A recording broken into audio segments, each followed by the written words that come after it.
Assalamualaikum warahmatullahi wabarakatuh.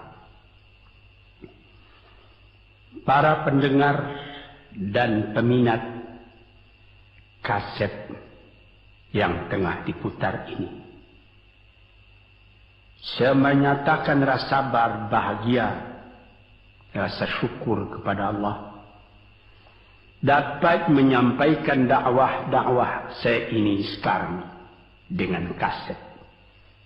Moga-moga dapat tuan-tuan putarkan, tuan-tuan dengarkan ketika tenang-tenang dengan anak-anak di rumah, atau ketika naik mobil,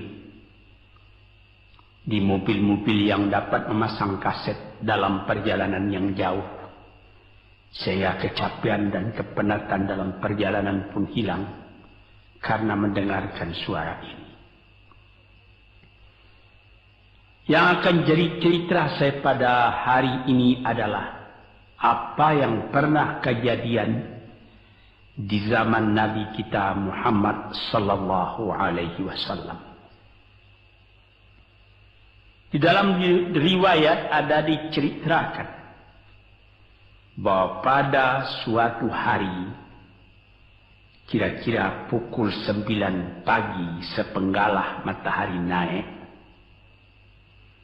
Rasulullah sallallahu alaihi wasallam berjalan dari rumahnya, dari biliknya, menuju ke dalam masjid beliau yang mulia di Madinah.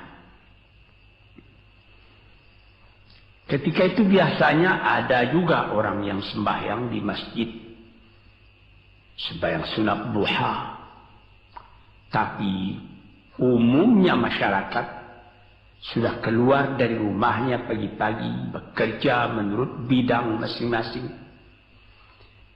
Yang pergi bertani, yang pergi berniaga, yang pergi mengembalakan unta atau kambingnya. Tinggallah beberapa orang saja. Beliau lihat di sudut masjid ada satu orang pemuda sedang duduk tafakur termenung. Mukanya kelihatan muram saja, menunjukkan kesedihan yang terpendam di dalam hatinya. Rasulullah mendekat kepada pemuda yang tafakur itu. Setelah dilihatnya Rasulullah datang, dia pun menengadahkan muka. Rasulullah pun bertanya, "Mengapa di saat begini engkau duduk tafakur dalam masjid? Dan wajahmu kelihatan ada menampakkan kesedihan atau muram durja. Apakah yang engkau derita sekarang ini?" Jadi pemuda tadi menjawab, "Hazanun lazimatni ya Rasulullah wa duyunun." Artinya, aku ditimpa duka cita ya Rasulullah karena utang. Rupanya orang ini berutang. Utang telah lama, janji sudah dekat, persediaan buat membayar belum ada. Itu yang saya menungkan di sini ya Rasulullah.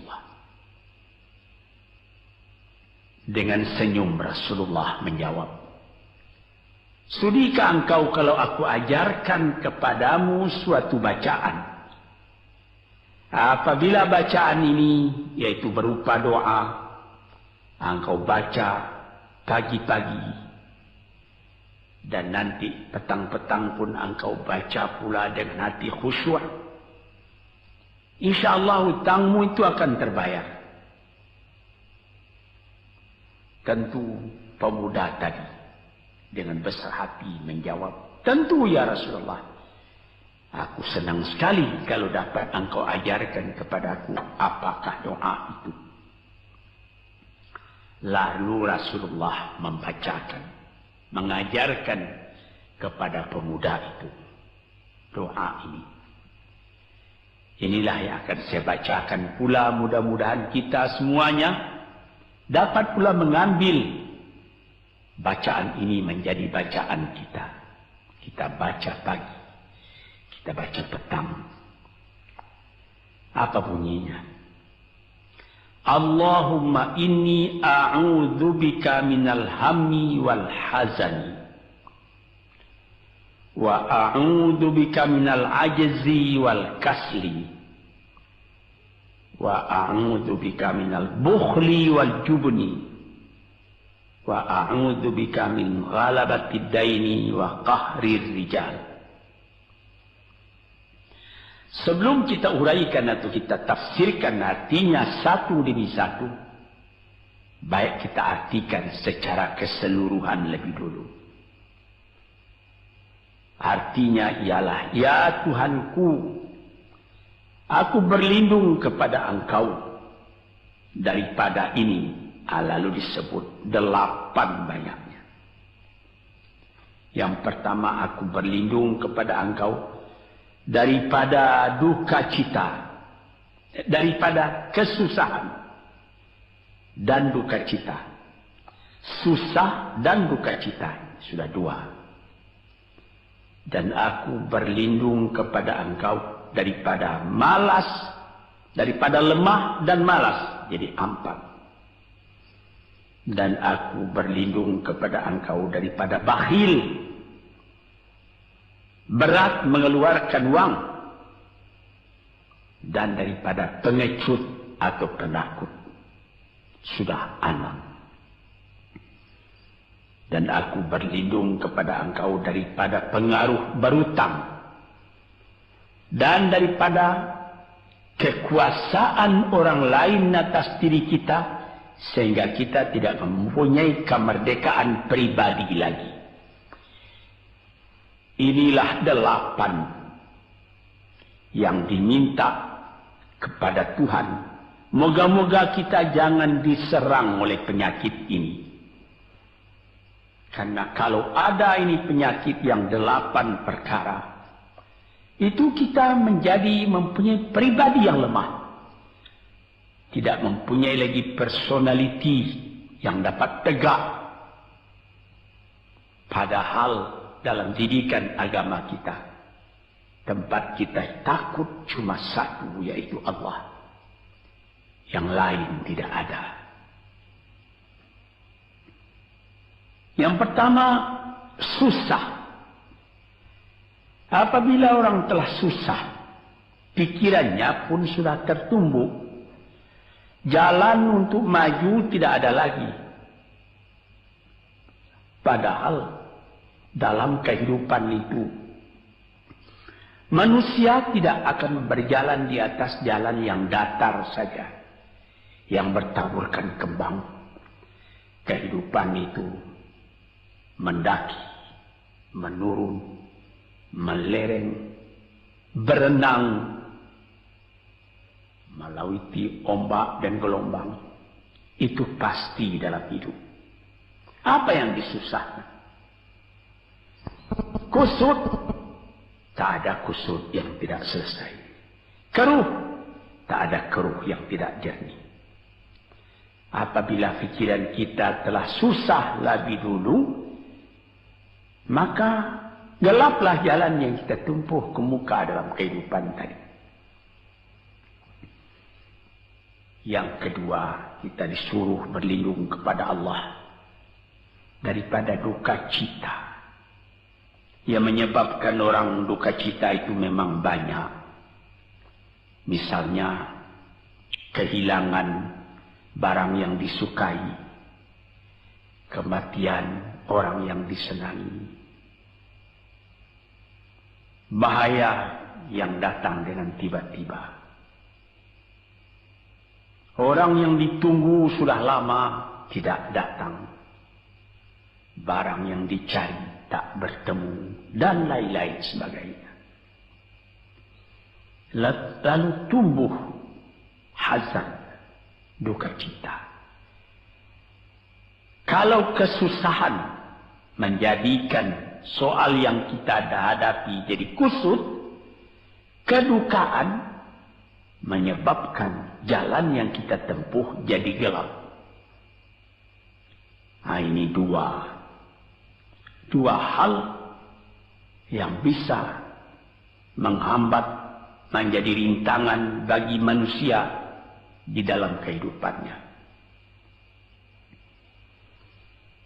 Lalu yang ketiga, aku berlindung kepada Engkau ya Allah minal ajaz. Lemah. Lemah apa? Lemah pikiran. Tidak ada energi lagi. Tidak ada inisiatif lagi. Menyerah saja. Lemah. Belum dihadapi suatu soal, hati lebih dulu sudah lemah. Merasa itu soal terlalu besar. Padahal kalau dihadapi, tidak ada kusut yang tidak terselesaikan. Tidak ada keruh yang tidak terjadikan. Yang lebih berbahaya lagi. Yang keempat, apa? Malas. Kalau sudah malas, apa yang akan dikerjakan lagi? Kita duduk saja termenung-menung dalam kemalasan. Lalu angan-angan banyak, cita-cita mati. Angan-angan hendak terbang, padahal sayap tidak ada. Angan-angan hendak mempunyai ini, hendak mempunyai itu, hendak mempunyai Mercedes-Benz, hendak mempunyai rumah besar. Tapi ikhtiar tidak ada. Sebab itu ada pepatah dari orang tua-tua kita di zaman dulu. Dikatakannya, mati, ini di zaman penjajahan dulu nih. Mati Belanda karena pangkat katanya. Mati Cina karena kaya katanya. Mati Keling karena makanan katanya. Mati Melayu atau Indonesia karena angan-angan. Ini dia.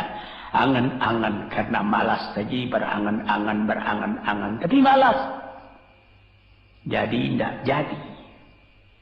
Dan itu membentuk juga kepada diri kita. Orang pemalas itu jalannya lunglai saja. Matanya muram saja. Tak jauh dia memandang. Ini penyakit. Itu 4 penyakit. Lantas dikatakannya lagi yang nomor 5 dan nomor 6. Wa a'udzubika minal bukhli wal jubni. Dan aku berlindung kepada Engkau daripada bakhil dan pengecut. Ini lebih berbahaya lagi. Dikumpul-kumpulnya harta banyak-banyak. Maksudnya tadi hendak menguasai harta itu. Lama-lama dengan tidak disadarinya, harta itulah yang menguasai dia. Dia menjadi bakhil. Siang malam tidak ada kesenangan, cuma sibuk cari uang, cari uang, cari uang. Kemudian simpan banyak-banyak. Gunanya ya cuma mengumpul itu saja.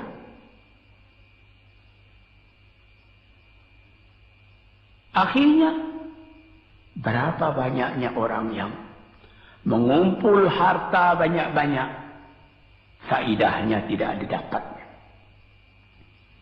Saya ingat cerita dahulu 40 tahun yang lalu ketika saya masih tinggal di kota Medan. Ada satu orang kaya mengumpul harta. Terkenal dia kaya di Medan, beberapa buah rumah, puluhan rumah yang dipersewakannya. Dan ada lagi harta-harta yang lain. Dia berjalan di jalan raya kota Medan itu dengan jalan kaki pakai payung satu. Padahal orang sudah mulai membeli mobil. Entah Cadillac lah, entah Chevrolet lah. Model-model yang terkenal sebelum perang. Anaknya mengambil faidah dari kekayaan ayahnya. Dia beli mobil dengan uang ayahnya. Lalu orang bertanya, Tuan, anak Tuan sudah naik mobil, Tuan masih jalan kaki. Apa jawab si bakhil tadi? Saya anak orang miskin, anak saya anak orang kaya, katanya. Nah, inilah orang yang bukan lagi mencari harta buat menguasai harta itu, tetapi dia mencari harta buat dikuasai oleh harta itu. Yang nomor 6 lebih jahat lagi. Apa? Jubun, pengecut. Pengecut ini menjadikan separuh dari kehidupan manusia menjadi gagal. Ada pepatah orang, kalau engkau berniaga atau berusaha, meskipun modalmu tadinya tidak ada, asal engkau berani, itulah modal utama dalam hidup. Sesuai dengan pepatah Melayu atau pepatah Indonesia lama, dia katakan,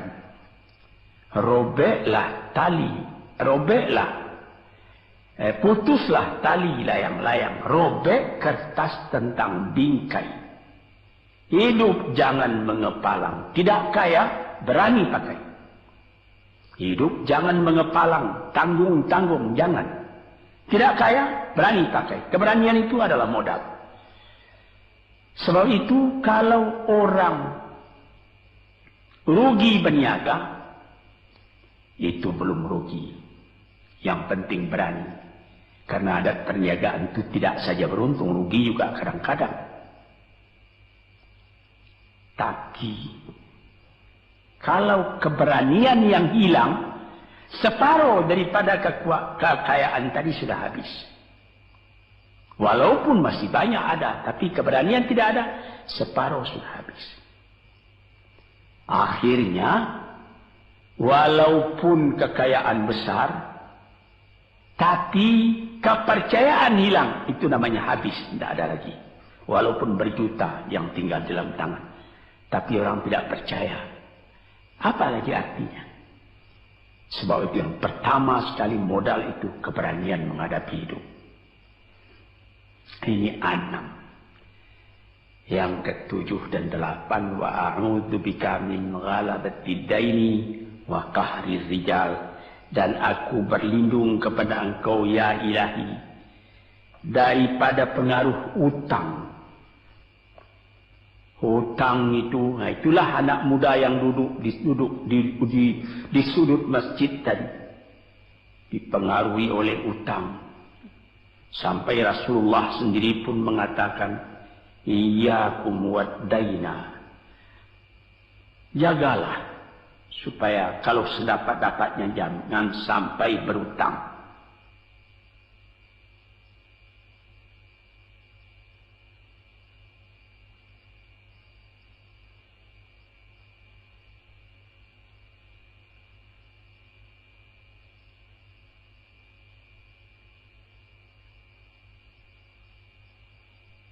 Bisa juga berutang kalau keberanian tidak ada, dan berani itu membuka jalan buat mencari bayarnya.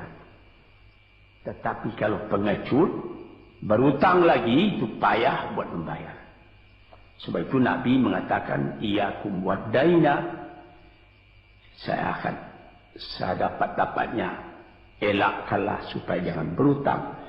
Fa innahu hammun bil laili wa mazallatun fin nahari. Hutang itu susah pada malam hari, mata tidak mau tidur. Dengan apa imbangan hutang tadi, berapa utang, berapa yang akan diterima, sehingga mata tidak mau tidur malam itu memikirkan hutang. Akhirnya mazallatun fin nahari, kalau siang hari badan berasa hina, tak berani keluar dari rumah. Kota Jakarta yang begitu besar, bersilang siur, jalan-jalan raya, jalan Tamrin, Diponegoro, Imam Bonjol, Cut Mutia, dan lain-lain nama jalan. Ada orang yang jalan itu bertambah lama, bertambah kecil jumlahnya. Kalau orang lain mempunyai 100 macam jalan, dia paling tinggi cuma 2 saja jalan yang dapat jalani. Jalan dari rumahnya ke tempat yang tertentu. Ke lain dia tidak berani. Kenapa? Karena ada tempat dia berhutang. Jadi dikatakan dalam hadis itu, orang berhutang malam tak mau tidur, siang malu sama orang. Takut akan ditanyai, takut akan dicari. Ataupun dia berbenam di rumah, datang orang menunggu piutang. Dia bilangkan kepada pembantunya atau kepada anaknya, katakan bapak tidak di rumah. Anak yang tolol atau pembantu yang tolol menjawab, mana bapak? Dia suruh bilangkan bahwa bapak tidak ada di rumah. Kata anak tadi, betapa susah. Lantas yang nomor 8, wa qahrir rijal. Kita tidak mempunyai lagi kemerdekaan diri buat menyatakan perasaan kita. Karena kita segan kepada orang. Kita terlalu banyak berutang budi kepadanya. Kita terlalu banyak mendapat hadiah daripadanya. Kita terlalu banyak dan lain-lain. Sehingga mulut kita jadi tertutup. Tak dapat bercakap lagi. Ditekan oleh hutang budi kepada orang tadi. Kemerdekaan diri tidak ada lagi. Inilah 8 perkara yang ditunjukkan oleh Nabi Sallallahu Alaihi Wasallam kepada pemuda yang duduk tadi. Dapatlah kita mengambil pedoman dalam kehidupan kita sendiri, bahwa yang amat penting lebih dahulu ialah kemerdekaan jiwa. Kalau sekiranya di dalam negara yang telah merdeka, kita sama sekali menyorakkan, meliuk lambaikan kemerdekaan di mana saja kita pergi. Tapi banyak orang yang lupa negaranya telah merdeka, dirinya sendiri telah menjadi terjajah. Bukan Belanda, karena Belanda sudah lebih 30 tahun pergi meninggalkan negeri ini. Dan bukan bangsa yang lain, tapi penjajahan yang datang daripada sifat-sifat yang lemah yang kita katakan tadi. Kesusahan. Kalau kesusahan kita perturutkan, jalan yang kita tempuh menjadi buntu. Kita tak tahu lagi kemana akan pergi. Susah. Pagi susah, malam susah. Sehingga kusut benang itu tak tahu lagi jalan keluar. Padahal pangkal dari kesusahan itu bukan dari luar, tapi dalam jiwa kita sendiri, dalam dada kita sendiri. Yang kedua, dikatakan duka cita. Saya teringat kepada satu pantun Melayu atau pantun Indonesia. Dikatakannya, kalau berhidup jangan bermenung. Kalau bermenung riak pun tiba. Kalau duduk jangan termenung. Kalau termenung hati pun iba. Kalau hati sudah iba, jalan tertumbuk. Sampai ada juga pepatah nenek moyang kita, hati yang marah mendorongkan, hati yang iba menjauhkan. Sebab itu haruslah kita bersedia membesarkan jiwa kita sendiri. Marfu'ar ra's, maufurul kiramah. Kepala terangkat, harga diri dijaga. Itu. Kemudian dikatakan yang kedua, al-ajaz, lemah, al-kasal, malas. Kelemahan ini juga ada yang karena penyakit. Kenapa lemah saja? Kenapa tiap-tiap pekerjaan yang dihadapi pesimis yang timbul sehingga timbul malas? kalau perlu kita pergi kepada dokter, terutama psikiater. Kita tanyai di mana segi kelemahan ini. Karena kelemahan jiwa, kemalasan, malas dan lemah itu dari jiwa pangkalnya. Ahli-ahli ilmu kesehatan yang telah mendalam mengetahui hubungan antara rohani dengan jasmani kita, sehingga timbul ilmu yang dinamai psikosomatik atau psikoterapi, menganalisa jiwa dari mana seginya, maka timbul lemah, maka timbul malas. Di sini kita memerlukan kuatnya energi. Sebab apabila manusia mempunyai jiwa yang besar, pekerjaan yang besar pun dipandangnya kecil. Tetapi apabila manusia mempunyai jiwa yang kecil, pekerjaan yang kecil pun dipandangnya besar. Kita misalkan saja kedua orang pemimpin yang kita cintai dan kita hormati.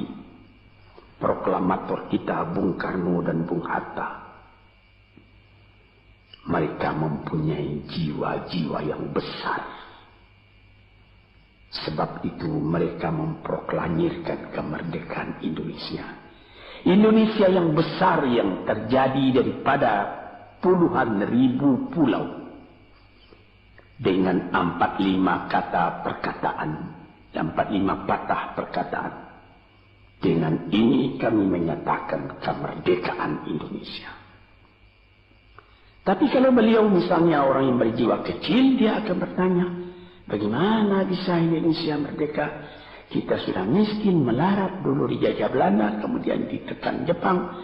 Kapan dia mengkaji itu pekerjaan yang detail-detail, yang kecil-kecil, dia anggap itu besar. Nah, ini misalnya. Maka orang-orang yang ajaz, yang lemah, atau yang kasar, yang pengecut, yang pemalas, tidak dapat mengerjakan pekerjaan yang besar-besar. Nah, kemudian yang kelima dan keenam, wa a'udzubika minal bukhli. Aku berlindung kepada engkau daripada bakhil. Menerima mau banyak-banyak, mengeluarkan paling sedikit. Dia anggap, sebagaimana saya katakan tadi, tadinya dia menguasai harta. Akhirnya dengan tidak disadarinya, dia yang dikuasai oleh harta. Akhirnya orang yang begini kerjanya cuma mengumpul-ngumpul harta saja. Kumpulkan harta banyak-banyak. Kemudian Tuhan memanggilnya kembali ke akhirat. Mati. Tidak ada harta tadi yang dibawanya.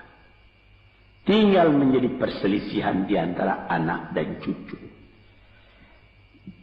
Di hari-hari yang pertama, anak tadi menangis. Ayahnya telah mati. Tapi di hari yang kedua dan ketiga, dia tidak menangis lagi. Dia berpikir, di mana kunci ditaruh ayah? Di mana simpanan ayah? Berapa peninggalan ayah? Lalu dia berkelahi. Anak tadi. Nah ini, karena si ayah tadi bukhul, bakhil. Nikmatnya orang lain yang merasai, dia sendiri sengsara diperintah oleh hartanya itu. Apatah lagi yang keenam, jubun, pengecut. Dia berjalan siang, dia berjalan malam hari. Kelihatannya olehnya pohon kayu bergerak-gerak. Disangkanya itu hantu. Dia lari terus. Bertambah lari, bertambah takut. Akhirnya dia pingsan karena sudah lari. Dia tidak ada apa-apa oleh orang yang berani. Ini orang yang gagal di dalam perjalanan hidupnya. karena penakutnya, karena pengejutnya itu. Padahal di dalam keterangan agama sendiri, orang-orang yang beriman kepada Allah dikatakan la tahinu wa la tahzanu wa antumul a'launa in kuntum mu'minin. Jangan engkau merasa lemah, jangan engkau merasa duka cita, jangan engkau merasa pengecut. Engkau tinggi kalau engkau beriman kepada Allah Subhanahu wa Ta'ala. Dengan iman kepada Allah Ta'ala itu kita melihat alam dalam keindahannya, dalam kekecilannya. Yang besar cuma Allah. Kita tidak takut karena tidak ada satu bahaya yang akan menimpa kepada diri kita kalau tidak Tuhan yang menentukan. Ini pokok tuan-tuan, para pendengar kaset yang saya muliakan. Kemudian di nomor 7 dikatakan kita berlindung kepada Allah daripada pengaruh hutang. Alangkah kecilnya jiwa orang apabila dia telah berutang kepada orang lain. Dibikin janji tanggal sekian akan dibayar, tanggalnya sudah dekat, persediaan belum ada, lalu timbul kecil jiwa sekali lagi. Apatah lagi qahri rijal yang nomor 8. Yang ke-8 sebagaimana telah kita uraikan tadi ialah qahri rijal, pengaruh orang lain kepada diri kita sendiri. Sehingga kita tidak berani lagi menyebut kebenaran. Tidak berani lagi mengatakan yang hak. Lidah telah tertutup. Mulut telah penuh dengan air sehingga tidak dapat dibuka lagi. Segan. Kita sudah terlalu banyak berutang budi kepada orang. Walaupun sudah jelas perbuatan orang itu salah misalnya, kita tidak berani lagi menegur. Dengan demikian timbullah di dalam masyarakat apa yang disebut dalam bahasa Arab munafik, yaitu lain di mulut, lain di hati. Hati mengatakan perbuatan orang ini salah, tapi mulut mengatakan, bagaimana pikiran saya, bagaimana pendapat Tuhan sekarang tentang perbuatan saya ini. Baik Bapak, ini bagus Bapak, itu sudah betul Bapak. Padahal tidak. Ini kecelakaan yang nomor 8. Kita minta kepada Allah supaya kita dilepaskan dari pengaruh-pengaruh orang, pengaruh manusia. Sehingga kita tidak berani lagi menyebut apa yang benar itu. Padahal di dalam hadis dikatakan qulil haqq walau kana murran. Katakan yang benar itu walaupun pahit sekalipun. Ini murah menyebutnya, tetapi kalau jiwa sudah tertekan tidak berani menyebutnya lagi. Para pengikut kaset yang tercinta, itulah 8 perkara diperingatkan, dituliskan, diajarkan, disuruh hafal oleh Nabi kepada pemuda yang beliau dapati termenung duduk seorang diri tadi. Dengan patuh dia turuti kehendak Nabi, dia baca itu tiap pagi, dia baca itu tiap sore, dia pahamkan apa isinya. Lalu timbul energi baru dalam dirinya, semangat yang baru. Langit pun kelihatan cerah, bintang pun kelihatan berkelap-kelip, matahari pun kelihatan bercahaya, dan dia sudah melihat kehidupan ini dengan mata yang terang. Kemudian dia bertemu dengan Nabi, ya Rasulullah, saya mengucapkan terima kasih. Penyakit-penyakit tak ada pada saya lagi, utang saya sudah terbayar, dan saya akan memulai hidup yang baru. Inilah jawab dari pemuda tadi. Dan inilah jadi pedoman pula bagi kita kaum muslimin. Kalau kita terjadi pada diri kita beberapa hal, salah satu dari yang 8 perkara itu. Baca doa ini pagi, baca doa ini petang, lalu berusaha. Jangan cuma berdoa, berusaha, berdoa dan berusaha. Allah akan membukakan kepada kita pintu rahmatnya, memberikan nikmatnya yang berlipat ganda, sehingga segala sesuatu yang di kiri kanan kita menjadi kekayaan, menjadi inspirasi buat maju ke depan di dalam kehidupan ini. Bapak-bapak, saudara-saudara pendengar kaset yang saya muliakan, moga-moga pengaruh dari hadis ini, daripada doa ini masuk ke dalam diri saudara, dan saudara menjadi orang muslim dan merdeka yang sejati. Sekianlah pandangan saya, moga-moga ada manfaatnya bagi para pendengar dan peminat kaset yang tercinta. Assalamualaikum warahmatullahi wabarakatuh.